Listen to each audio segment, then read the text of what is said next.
Hello gamers, Mage Hammer here for another edition of Tonight on Mage Hammer's Game Table, where tonight I'm presenting to you a solo dice game called 4 Dice Fantasy that I designed myself. I stumbled upon this while I was grading essays. I was trying to figure out something to do to keep my mind occupied in between essays, because essays can be a bit tedious when you're grading them. So I came up with this idea, and I play tested it a little. enough that I think I have a game here. So I'm going to play it on camera for you all so that you can see how it works, and then I've posted the rules and the character cards, the link to the rules and the character cards in the description below this video for you to play yourself. I guess you could consider it a Christmas gift to all of my loyal viewers and anyone else that stumbles upon my videos. I'd like to thank you all very much for participating in my little solo adventures. It's been a great year, and I want to thank all of you for that. It means a lot to me. I guess I'm kind of at a loss for words. But enough of that sentimental stuff. Let's get right into the actual game. So this is a solo game, dice game, of course, because I'm obsessed with dice, as those of you that watch my channel know. And I am going to show you how it is played. So it's called 4 Dice Fantasy, because basically you're going to have 4 heroes, and you're going to have 4 dice that are going to represent the hazards. So there are... in this game, there are 1, 2, 3, 4, 5, 6, 7 types of classes, adventuring classes, and I've made some cards that this is how I play. I randomize my setup. You can choose however many you want. You could play all warriors, all clerics, all thieves. Based on my play testing, the wizard is extremely powerful, so I suggest only 1 wizard per party. But these cards randomly have each class once, so I like to play with a variety of classes, mostly for playtesting purposes when I was playtesting, but also just because, traditionally Dungeons and Dragons, which is really, this is of course inspired by, it was always about, you need a nice array of classes and different specialty and skills for the for things to work. So best when they're out delving into the dungeons and searching for treasure and trying to defeat monsters and overcome traps and all that. So I'm going to randomly put out my party, and then we will take a look at what I bring out, and then, or I guess I could show you what each class does. I know I did have the rules out, but this is the elf. They only make damage rolls if the elf's the final member of the party. I'll explain that as we go. Thieves, they can take one of the hazards and make them re-roll. Warriors, they roll 2 dice when they're in encounters, and they take the best result. Then I have dwarf. The dwarf rolls 2 dice for damage rolls, or save rolls, and it takes the best result. And the wizard can change 1 hazard to any result that I choose once per encounter. The halfling can reroll any of his encounter rolls or save rolls once per encounter, also known as damage rolls. And the cleric, any adventurer who fails a save roll can re-roll it once per encounter. So those are the classes. So we're going to get a random group of 4 of these here with the shuffle of the cards, and then we're going to send them on a delve. A delve is 6 encounters, and as they go through delve, they can find loot and magic items, which I'm sure sounds familiar to many viewers of my channel. So here we go. All right, so the first, we're going to be sending a cleric. I like to name them for fun, so this is going to be Father Phelps. I don't know where I got that straight off my head. So we got Father Phelps. Okay. Next hero to join Father Phelps and his delve. Ooh, a halfling. As always, as people already know, that's my favorite fantasy race. We'll call him Thabo. Okay, so we have Father Phelps, Thabo. Names obviously are optional, but I think it helps add to the ambiance of the... Ooh, an elf. Okay. We'll call her... Or is that a him? Either way. Cestus. How's that? Cestus. And our final party member is going to be a thief. And we'll call him... Oh... We'll call him Fandor. Sure. Okay. Off the top of my head. There we go. All right. So we'll set the rest of the character classes aside. Now, next you can get some... Each character needs to be represented by a die. I have these little spaces here on the character cards so that you can put a die there to remind you which die it is. So you can choose whichever dice you want, whichever you think is applicable to the character that you're playing. So I like this die for Father Phelps. So there's his adventuring die. Thabo, I'm feeling earthy colors for Thabo for a halfling. Let's go with... Yeah, we'll just go with nice and gray. So Thabo is gray. Cestus. Cestus is an elf. We'll go with classic green for the elf. All right. Then we shall... thieves, obviously, should be cloaked in darkness because they are thieves and they hide in shadows. So that is our party. They are represented by these dice here. So the enemies, there's going to be a leader die, and there is going to... Oh, let's go with this. There's going to be a leader die, and then there's going to be enemy dice. So red for danger, Will Robinson. Okay. All right, so how this works is the party is about to delve into the dungeon. And so the first encounter, we set this die to 1, which means the first encounter, that is the leader die. And the leader die has a special ability we'll talk about in a few moments. And then we roll the rest of the hazards in the first encounter, and we put out the numbers. You can put them in order if you like. It doesn't really matter. Then the characters, this is called the encounter roll. Now the characters, you roll all the characters' dice. And we got a... can you guys see that on screen? Let's switch it up to this. I guess I grabbed the wrong die anyway. So that was a 3. No, that was a 4. All right, so 4, 3, 2, I think it was. Anyway, it doesn't matter, it is now. So then we apply any special abilities, if there are any. Now Thabo can reroll an encounter roll if he so chooses. And he is going to reroll his roll, even though he had a pretty decent thing going on there. So, excuse me. Wow, took me by surprise. So I re-rolled him once per encounter, and it ended up being pretty good because that's going to match the leader, and you'll see why that's important here in a few seconds. Cestus at damage rolls. Fander can make one of the hazards re-roll once per encounter. Looking at the results that we've rolled, he's going to make this one re-roll. And, whoop, re-rolled the same one. But he used as a special ability.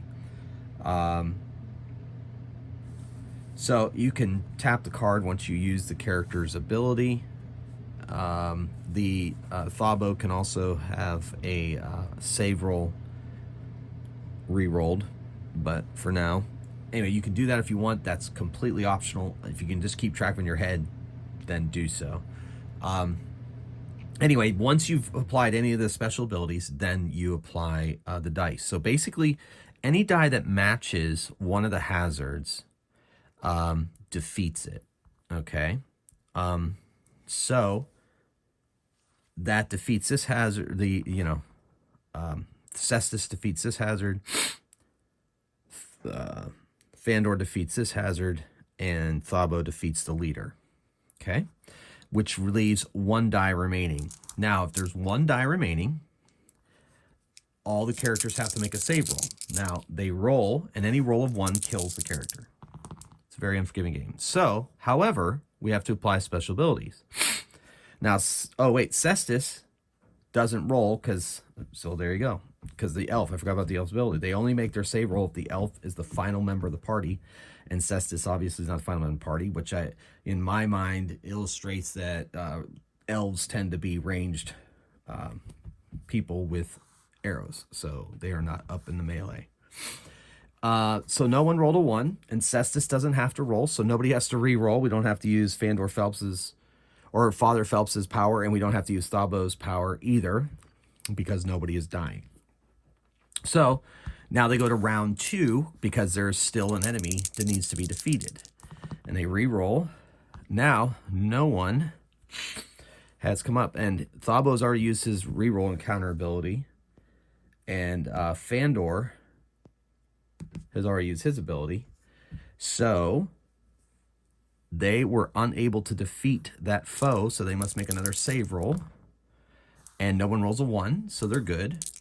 All right, so they make another encounter roll. This time, it looks like Fandor got the attack in and finally took out that hazard, defeating them. So that was the first encounter. 6 encounters make up a delve. Oh, I forgot to roll. I forgot to roll Cestus in their attack. Okay. So, yeah. Hopefully you're getting the idea. So there's a new encounter. So everybody resets. We set the leader die to 2. And we roll 3d6. 2, 2, 3, 6. All right. Now we roll the characters for the encounter die. All right. So we look at the special abilities. Thabo can re-roll if he wants to. He's going to. Okay, and then Fandor can make one of them re-roll, so he's going to do that. So, same result. Okay, so now we apply the attacks. So this 3 matches that 3, so that hazard is removed. Nobody else matches. However, I have a rule where if the party rolls doubles, they can choose one of the hazards to be removed, defeated. So they're going to defeat the leader because the leader can provide quite a bit of trouble if they're not careful. And now we have to make a save roll because there are hazards remaining. And nobody rolled a 1, so nobody is going to die, and we don't have to apply the abilities of Thabo or Father Phelps.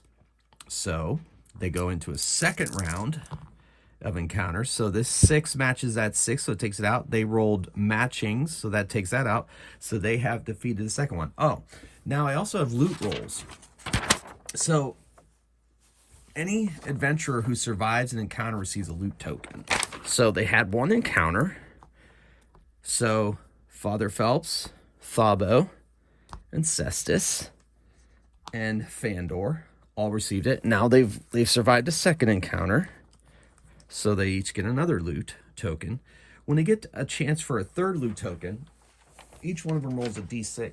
If they roll a 6, then they find a magic item instead. If they don't roll a 6, then they just get another loot token. Okay, so we're moving into our third encounter. So we reset their abilities. We set the leader die to 3. We roll the hazard dice, so that's what is down the road for them. And we roll the encounter die. Now they encounter the hazards. The hazards can be creatures, monsters, NPCs, traps, whatever your imagination would like to come up with. All right, so looking at this right now, Thabo is not going to re-roll. Fandor is going to make... He's going to make the leader re-roll. Okay. So, we apply the... Now, Thabo is definitely going to defeat the leader, because if they don't defeat the leader, they have to make an additional save roll. So, out. I'm sorry, not Thabo. Cestus defeats the leader. Thabo defeats one of the hazards. There are no doubles, and there are no other matches. So, that leaves 3 or 2 hazards left that they have to, or they have to roll saves, so they don't roll any ones. So now back to the next encounter roll, since they're still there. And it looks like Thabo and Cestus defeat the last 2 hazards. And so they all receive a loot token.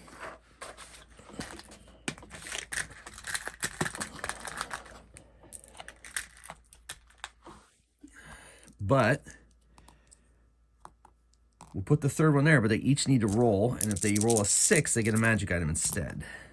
Ooh, so Fandor finds a magic item and Cestus finds a magic item. So they don't get their loot tokens. And we have to roll to see if it's a single-use magic item or a permanent magic item. So on a 1 to 5, they are single-use magic items.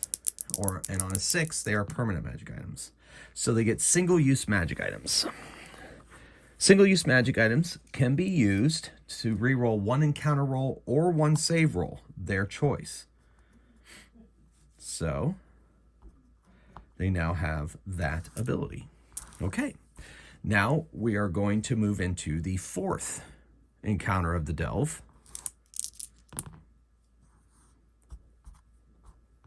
All right, and then we're gonna roll, reset. We're gonna roll the encounter dice. We gotta, all right, so looking at the board, we are gonna use Fandor's ability to have one of them re-roll. Same number, and then Thabo can re-roll. So Thabo's gonna use that ability and re-roll. Nope, same thing. Wow, that's weird. All right, so we apply the results. So Cestus defeats 1 hazard. Now, doubles, they can be used as well as a single. So this, so we'll have Fandor and Father Phelps defeat the 5, but they also, because they're doubles, can defeat one other one as well. So they're going to defeat the leader, which still leaves 1 left. So they have to make a save roll. And none of them rolls a 1, so they go back into combat. And it is Cestus that defeats the final hazard. And so they each get a loot token. Since they're moving into the next encounter, they reset their abilities. And we are on the 5th encounter of the Delve. 3, 3, 4. Okay, so the encounter is, all right, so looking at that, Thabo is going to re-roll and rolls a 1, and Fandor is going to force the leader to re-roll. Nope. All right, so they apply, so Fandor takes out 1 hazard. Together, these two take out the leader, which leaves 2 hazards left. They have to make a save roll. They save. Back to the encounter roll. Wow, okay. So, no matches, so the encounter continues. Oh, they have to make a save roll, I mean. Save rolls? Oh, not Cestus. Uh-oh, so right now, Fandor is rolling a 1. That means he could die. However, we have Father Phelps's ability, makes him re-roll, so he heals Fandor and he survives. Now they go to encounter roll. All right, so they managed to defeat 1 more hazard, but they have to make another save roll. Now, Thabo also has the ability of re-rolling 1 damage roll per encounter, and this will be his, and he is safe. However, Father Phelps, unfortunately, is dead and removed. So he drops his loot tokens, and he is removed. He is dead. Okay. And so these have to roll again. They do not defeat. Oh. I could have re-rolled 1 encounter or save roll. Oh, no. This is only for them. They heals themselves, I think. Is that way I play it? Yeah, for that character. All right, so They made the save roll, so now I'm gonna make it a counter roll. Nope. Save roll. Fine. Counter roll. All right, finally a double takes them out. Okay. Whew. Well, they lost somebody, and they're going to distribute their loot tokens.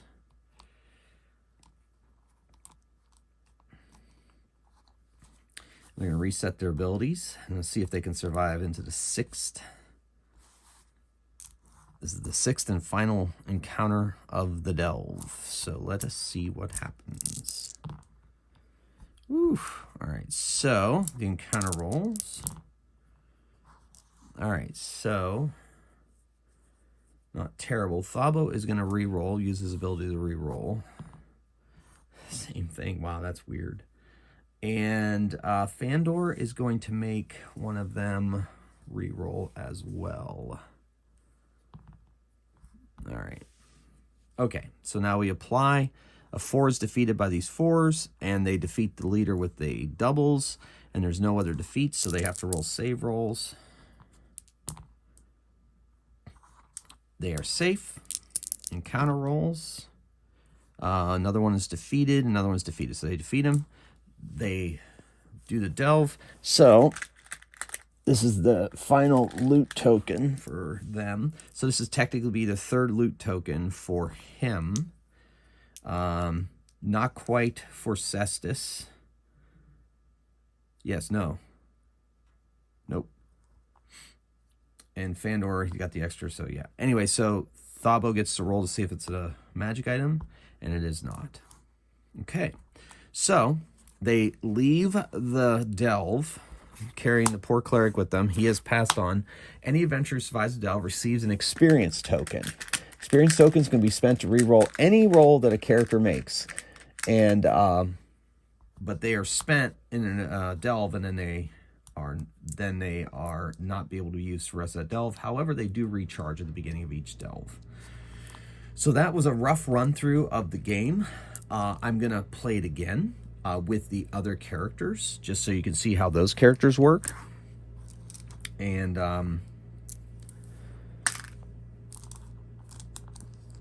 if you want to see more of these, or like you want to see, you know, a campaign where the same characters delve into multiple delves, we can arrange that. You'll have to let me know in the comments below. All right, so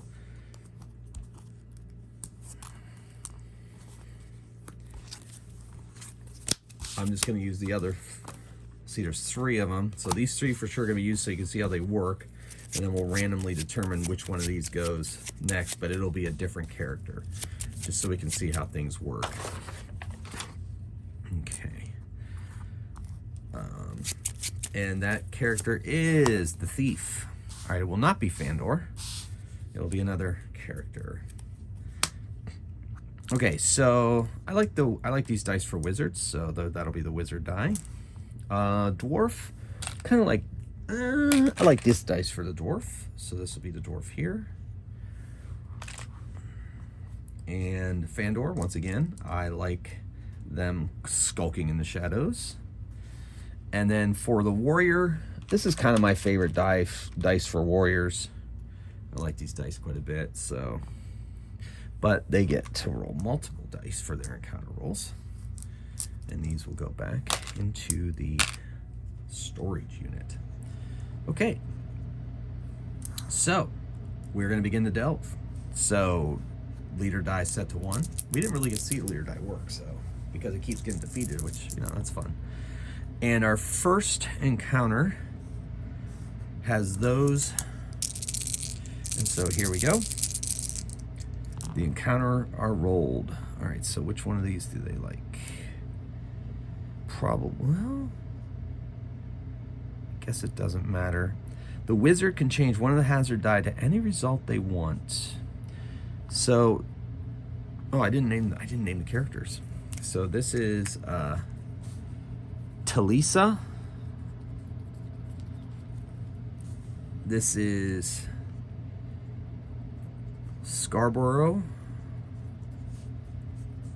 This is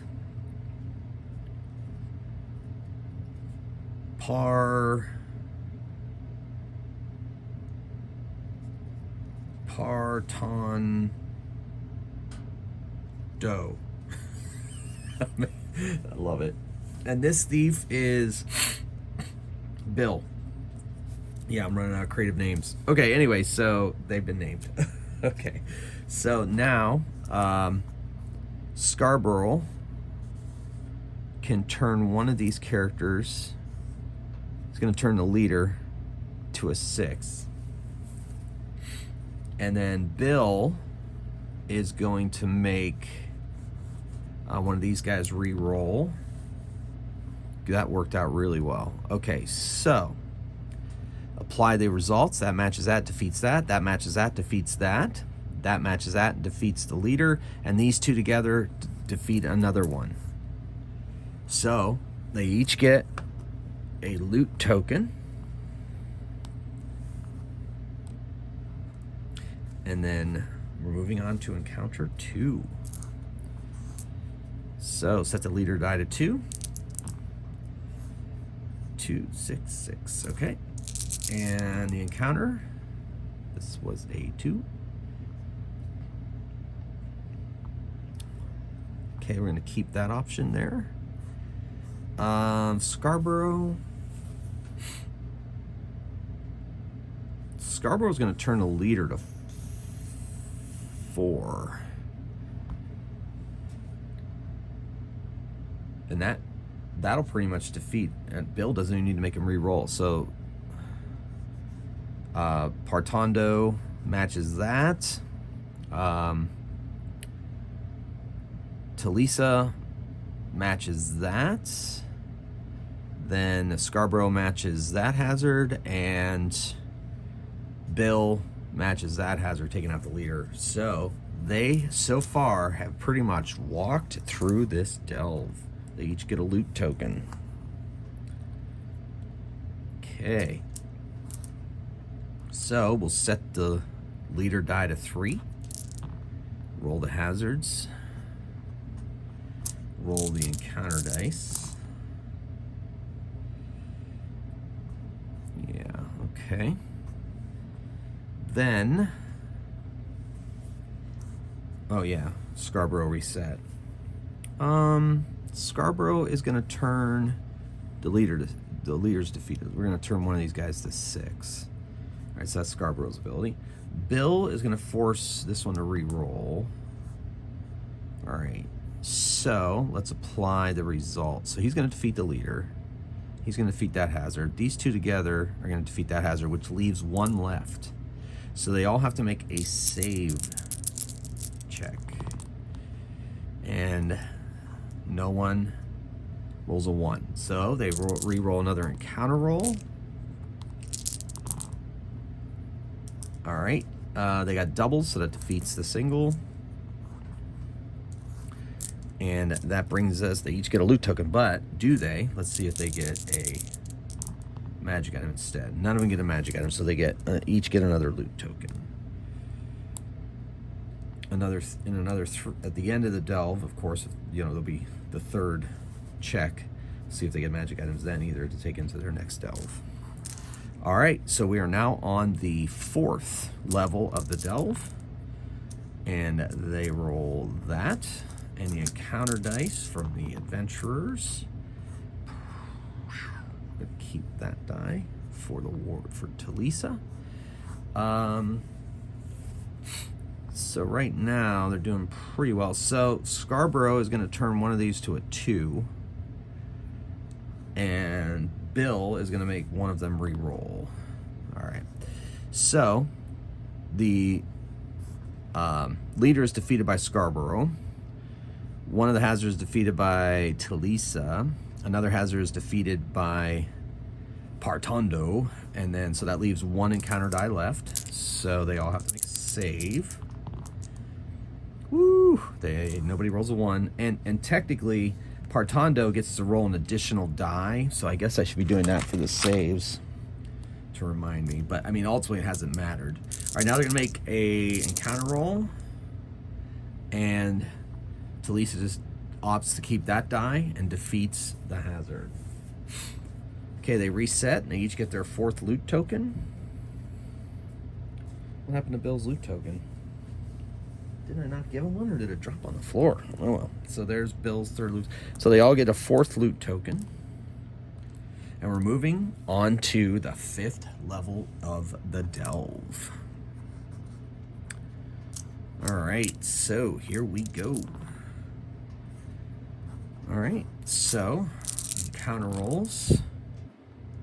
And Talisa decides to keep that die there. All right, so looking at this, it's looking pretty good. Scarborough is going to force this one to turn to 3. And then that's going to, they're all going to be defeated. Defeat, defeat, defeat, defeat. Yep, because they all match there. Wow, that was pretty easy. They each get a 5th loot token.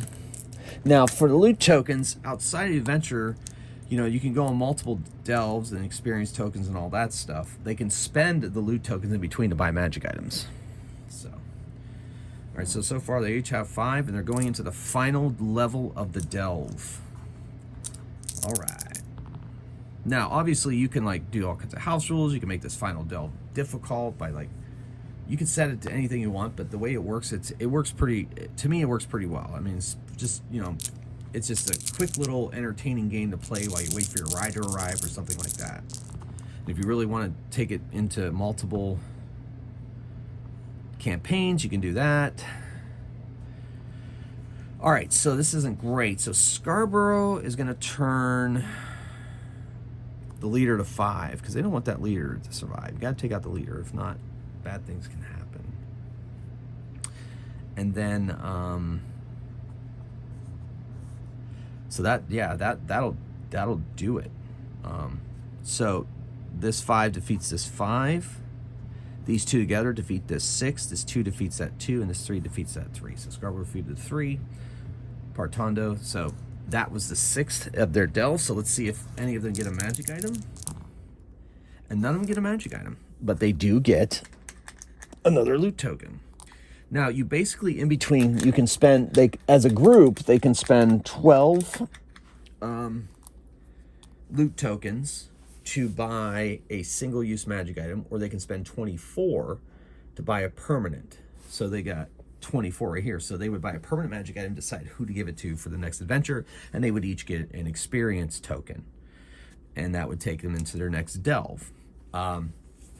As of right now, I haven't really gone, I've gone multiple delves once or twice, but ultimately I don't have anything that scales up the difficulty. I think if I were to scale up the difficulty, I would add an additional leader die to each delve, so it'd be 5 dice instead of 4, as, you know, for every experience token level that the characters have, I would probably add another leader die. So they'd be rolling, you know, there'd be 5 dice on the board for them to take out instead of 4 because they have the experience point tokens. But that's just, you know, random. I mean, you saw that looked pretty easy. The wizard makes things very easy. That's why I have the wizard limited to 1 per party, because they can really manipulate things with magic. But magic should be powerful, you know.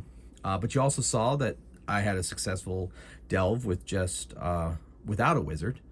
But I did lose somebody. But, you know, it's all about the dice and the dice games. So that is 4 Dice Fantasy solo dice game designed by me, Mage Hammer. And the rules are, there's a link to the rules and the character cards in the description. As a little gift from me to you, my viewers, thank you so much for all your support, as I mentioned at the top of this video. I also have designed a Cthulhu game of with this system, and I've also designed a superhero game with this system, and those are going to be featured in upcoming videos. Let me know if you want to see like a campaign, because a delve is 6 encounters, so I'm thinking a campaign would be 6 delves is in what I have in my head. And like I said, I could scale it as I go by adding dice and other kind of rules as I go. So let me know what you think. Let me know if you'd be interested in seeing the Cthulhu game and the superhero game version of this engine. And I hope you all have a wonderful holiday. holidays, whatever holidays you celebrate. I hope it's wonderful for you. I am going to truly enjoy Christmas with my family this year. We've already had one Christmas celebration, and we're heading into a couple more. So I'm pretty excited for that. I love Christmas, and I love spending time with my family. So to all of you out there, have a wonderful holiday. And until next time, keep on rolling dice and playing games. Mage Hammer out.